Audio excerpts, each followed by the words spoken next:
What is the most obvious sign a couple won't last long?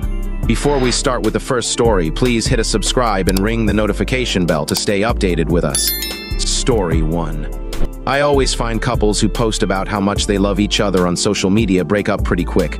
I'm not talking about like one post, but the excessive ones. Recent example being a girl I know who posted probably every other day about how this guy is her world. She'd be lost without him. She misses him when he's not there, etc. They were together about 3 months total. I just find it so obvious. Story 2. Their communication just doesn't improve over time. Being in my first real healthy relationship, I've realized that both people need to be committed to their individual and collective growth to create a fulfilling, healthy relationship. If one or both people aren't trying and make a habit of withholding their true thoughts and make no effort to make the small changes to eventually meet the other halfway, it's inevitable. Story 3. They casually show signs that they don't respect each other. It can be a lot of eye-rolling, mocking, condescending laugh, casually saying you're so stupid, embarrassing in front of friends. Story 4. When they fight with each other in a passive-aggressive way in front of friends. Went to this dinner once where the guy was showing off his new plasma TV, and it ended up with the girl throwing one of his awards into the TV to smash it. Really uncomfortable to be a guest there. Story 5. I would say no emotional connection. Like the other person cannot trust you and tell you what he feels or what he's been through or deals with right now. And here, I understand that some people need their time to open up and find their own words to express their emotions. I'm one of them. But I'm referring to people who don't even try, even for small stuff. Just to give an example, normal day. You and your pal sit together. You ask them about some stuff that's been bothering him, because you see him worried and sad. He doesn't say anything or that's nothing. This happens over and over again. Or you do STD that your pal doesn't like, but he's not telling you. The only time you will hear what he didn't like in the relationship or what he didn't like about you will be in an argument or at the breaking point. Story 6. Lack of trust. Not necessarily about the big stuff, fidelity, money, your real name, but namely in basic, everyday communication. If one or both partners is constantly questioning what the other person meant, or are constantly looking for reasons to get offended or taken aback by what the other says, it doesn't bode well for the long-term prospects. As a witness, you can feel the underlying tension when they interact. The stress of it all usually leads to resentment and dissolution of the relationship. Story 7. Honestly, I'm not sure I know anymore.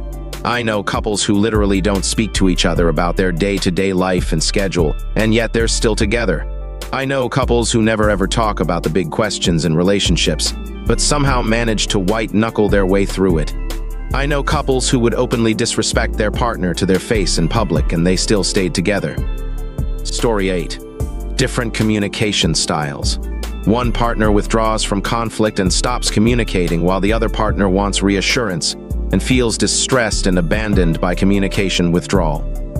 Story 9. I once was visiting my brother over the 4th of July and went to an event with all of their friends, but really his wife's friends.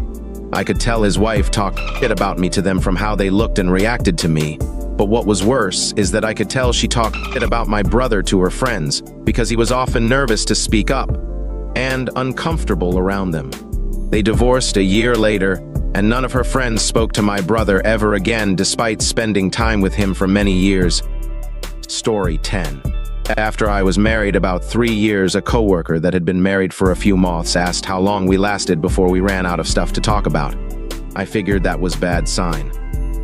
Story 11. Constantly taking time apart from each other for minor disagreements and/or arguments. Bonus points if they go on vacations or stay with their parents during this routine cooldown. Almost always one person will inevitably cheat. One person trying their hardest to control what the other person wears, says, eats, drinks, or do. You should complement each other, not be each other. Seeking advice for common sense things like boundaries, likes, dislikes, disagreements, etc., when communicating with their partner would have resolved the issue relatively easier and faster. They married in less than 6 months from dating each other. Bonus points if they're in the military, or if they follow a Christian-based religion that stigmatizes having sex out of marriage. Marrying out of religious guilt, fear of fornication, or on an impulse will surely be the worst, subjective, reasons to do so. Story 12. Literally couldn't be more spot on. I had an ex who I had one, not really a, argument with. I wasn't happy in the relationship due to her pretending not to know me in a bar. Some lass complained about me ordering a cocktail that took so long. My ex was embarrassed and didn't want to be associated with me. This was a recurring thing from the start, though, due to her being insecure about what others thought about her and was considering breaking up. I met her brother, and I won't lie, I barely said a word the whole day. It didn't feel right to me, and I was lost in thought about how to work things out. She got really upset with me about it, but we had a mature conversation about everything.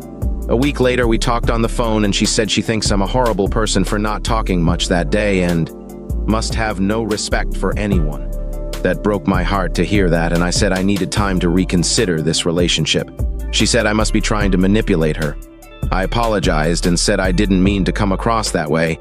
I was just stating how I felt. She said that made me emotionally immature.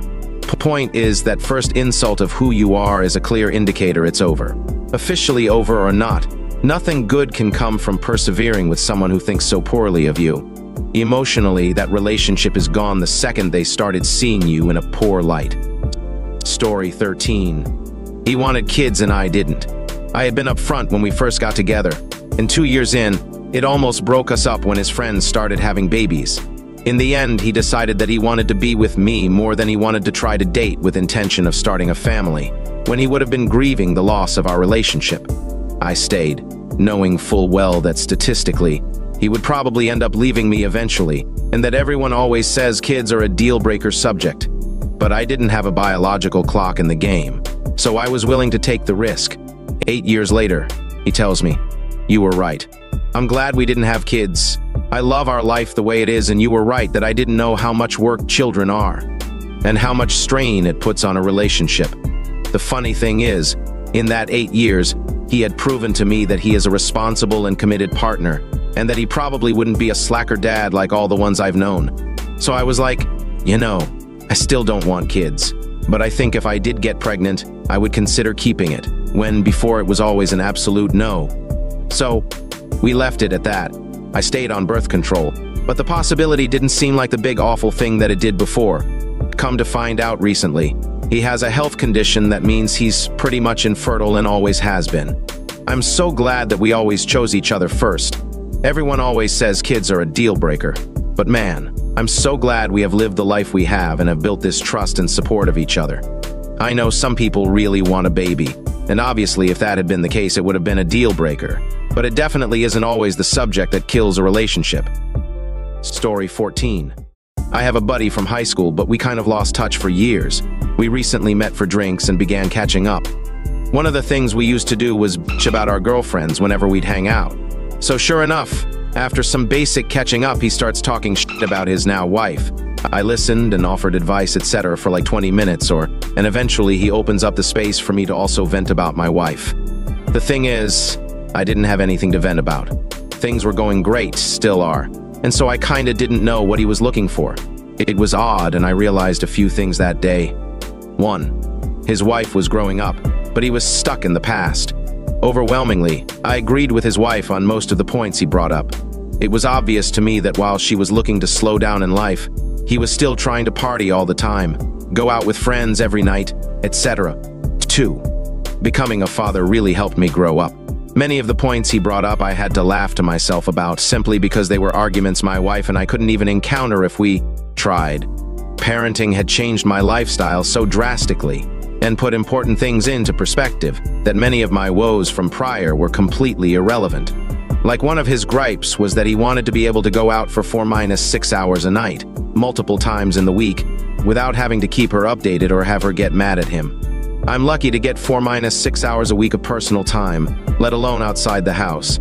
That's not my wife's fault, that's what my life and schedule requires of me. And since my family is a bigger priority to myself, I would never expect or want to go out multiple times a week, at night, to drink with the boys, because that's an insane ask of any husband or wife. 3. For years, I was dating women who weren't right for me. I'd thought forever that toxic relationships were just the norm. It wasn't until being in a good one that I realized that this isn't the case. Like there are actually just healthy, happy couples that don't treat each other like shit and do love each other unconditionally. This is why my friend and I always had relationship shit to talk about when we got together. After finding someone who was right for me, I couldn't find any shit to talk about. My friend and I both had parents divorce when we were similar ages and went through it together. But he was much more stuck in that mindset that his marriage had a 50% chance of divorce anyways, whereas I never adopted that. I don't know my point in all this. I guess just that it's really obvious to me when people are incompatible and/or it's not going to work, and this is DEFINITELY, a major indicator. If you're in a good relationship, complaining about your partner to others just feels wrong and/or pointless. Like, everyone has their relationship gripes, of course. However, if the only thing that gives you relief from them is complaining to people other than your partner, you've got a relationship problem. You should be able to find that relief with your partner and not anyone else. If you or your partner can't do that, you probably need a therapist. Story 15. Look at their face when they get a phone call from the other person. Tells you all you need to know. My husband and I were climbing, and he bailed in the middle of an attempt to go answer his phone, which was stashed with our shoes and stuff. I thought it was odd because he's generally pretty good about ignoring calls when he decides to unplug for a bit. Whatever, maybe important work call.